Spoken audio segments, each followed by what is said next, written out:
जो एक नया शो है किस तरीके से मनपसंद के रिश्ते का आपको ख्याल आया, किस तरीके से ये शो की जर्नी आपने स्टार्ट करने के बारे में सोचा? एक्चुअली ये काफ़ी टाइम से मैं इस सब्जेक्ट पे सोच रहा था कि आजकल जो बच्चों में है कि शादी को लेकर के एक मिसट्रस्ट है, एक क्वेश्चन मार्क है, इस पर कुछ बनाया जाए। तो ऐसा बाय चांस वो क्रेडिट कलर्स चैनल को जाते हैं कि एक साल भर की रिसर्च वो मेरे सामने लेके आए कि एक एक छोटे छोटे शहरों में कि आजकल के जो यंगस्टर्स हैं वो क्या कहना चाहते हैं इस शादी का कि एक पॉइंट को लेकर। और मैंने देखा कि एक अलग सुर है, एक अलग मांग है सबकी। तो एक तरफ से लव मैरिजेस होती हैं हमारे यहाँ जहाँ मोहब्बत तो है पर शायद पेरेंट्स साथ में, या अरेंज मैरिज है जहाँ पे पेरेंट्स की चॉइस है लेकिन शायद मैं कितना जानती हूँ इस साथी को, तो अधूरापन है। तो एक जो रिसर्च में बहुत इम्पोर्टेंट बात है कि मनपसंद की शादी कैसे बनाए। तो उसका रास्ता है कि एज पेरेंट्स आज देखिए 27-28 साल के बाद ही सब लोग शादी करते हैं। मतलब आज हम सोचते हैं बच्चे छोटे हैं लेकिन बच्चे प्रॉपर मेच्योर्ड है, सक्षम है, दुनिया देख रहे हैं हमसे ज़्यादा। तो ऐसे में एज पेरेंट्स मनपसंद की शादी का ढांचा ये है कि हम अपने बच्चों को आज़ादी दें, ट्रस्ट दें कि वो अपना संभावित जो जीवन साथी वो खुद ढूंढें, परखें, अपनी लिस्ट बनाएं कि नहीं मुझे प्रोफेशनल चाहिए, मुझे वेजिटेरियन चाहिए, मुझे नॉन स्मोकिंग, उसमें क्यों कॉम्प्रोमाइज़ हो किसी की। एक लिस्ट बनाएं हर एक से और फिर अपने परखें कि ये मैच होते हैं कि नहीं।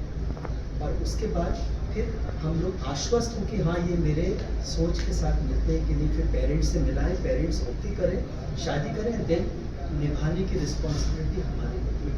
तो ये जो रास्ते, ये मेरी वॉइस नहीं है, ये हमने जनता से लिया। और जब जनता से हमने ये लिया तो मुझे लगा कि ये रास्ता है।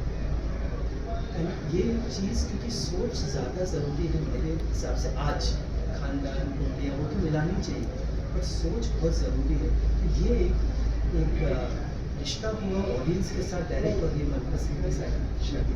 सूरज जी, प्रोमो में हमने प्रोमो में हमने देखा कि एक मराठी कल्चर दर्शाया जा रहा है इस कहानी के साथ। कैसे आपने सोचा कि मराठी ही कल्चर इस कहानी पर सूट होने वाला? ये बाई चांस ऐसा हुआ क्योंकि हम लोगों ने कभी महाराष्ट्रियन बैकग्राउंड की कोई शो ऐसा बनाया नहीं, पहली बार ऐसा ये हुआ। एंड बाई चांस ऐसा हुआ कि हमारी जो कहानी है उसमें जो ट्रेडिशंस है वो मराठी ट्रेडिशन बहुत अच्छे फिट हो रहे हैं।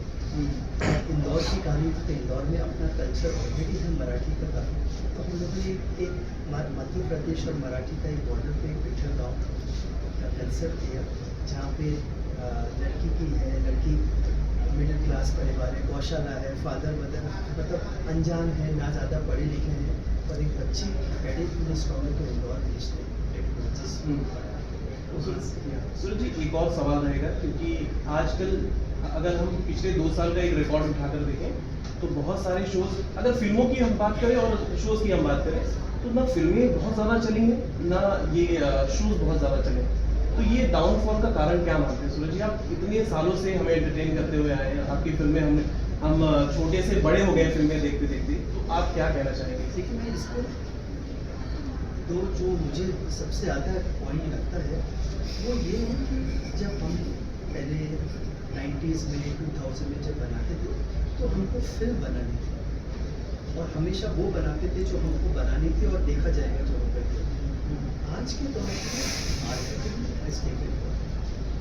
तो जब मार्केट हमें बताने लगता है कि ये हीरो लोग, ये सब्जेक्ट लोग, हीरो को ऐसा रोल करना चाहिए, ये 100 करोड़ होगा, ये 200, तो जब marketing takes over the entertainment, creation हो जाता है। और कोई भी क्रिएशन आज इतना हम सबके पास है घर पे देखने के लिए, मैं क्यों जाऊँगी? मैं तब जाऊँगी जब थोड़ी एक्सेप्शनल चीज़ हो। तो आप देखिए जो चली है, चाहे वो शोज़ हो, चाहे वो फिल्में हो, वो फिल्में हैं जो लोग बोलते हैं ये कौन देखेगा। मेरे आप 7 पिक्चरें लीजिए, 7 को मेरे लोगों ने बोला ये कौन देखेगा, 7 की 7। एक कोई नहीं बोला था और वो कम चली गई, मैं प्रेम की। हाँ वो कम चली, बाकी सब 6 क्वेश्चन मार्क है। लेकिन क्रिएटर को आज़ाद होना ज़रूरी। तो इस शो में मैं हमेशा कहता हूँ I am very grateful two colours platform कि उन्होंने आज़ादी दी कि नहीं राष्ट्रीय का शो चाहिए और आप नंबर्स की फिक्र मत करो, आप अपना शो बनाओ मनपसंद की शादी और एक कुछ करते हैं ताकि थोड़ा अच्छी चीज़ बने जो आप चाहते हैं, जो हम चाहते हैं। तो ये Right. सबसे बड़ा स्ट्रेंथ है। एक और चीज last question guys, last question. एक और चीज सर, आज बॉलीवुड जहाँ सनातन परंपराओं से पूरे सिनेमा में विमुख हो रहा है, वहीं आपके सिनेमा में या आपके सीरियल में मैं देख रहा हूँ सनातनी परंपराओं का भरपूर समावेश है। ऐसे में मैं जानना चाह रहा हूँ आपकी सनातनी परंपराएं सिनेमा में, खासकर सीरियल में या फिल्मों में बाध्यता है या आपके लिए सनातन में प्रतिबद्धता है? नहीं, बहुत बड़ा स्ट्रेंथ है ये जो फेथ है, ये जो कल्चर है अपना। और मैंने तो ना कभी सोचा कि ये रुकावट है, क्योंकि ये आना चाहिए बाहर। ये चीज़ें जो हमारी कल्चर है, जो हमारे ग्रंथ है, जो हमारे शास्त्र हैं, ये तो आना ही चाहिए। और चैलेंज हमेशा ये रहता है कि कैसे ऐसा लाए कि जरा बच्चों तक ये बात पहुँचे। पर मैं मानता हूँ नहीं भी पहुँचे, लेकिन मेरी ऑडियंस जो है वो, चलो बच्चे नहीं आए, वो अपनी दादी को दिखाने आएंगे, दादा को दिखाने आएंगे। ये शो मैं नहीं देखूँगा, मैं दादाजी के साथ, पर आएंगे तो सही।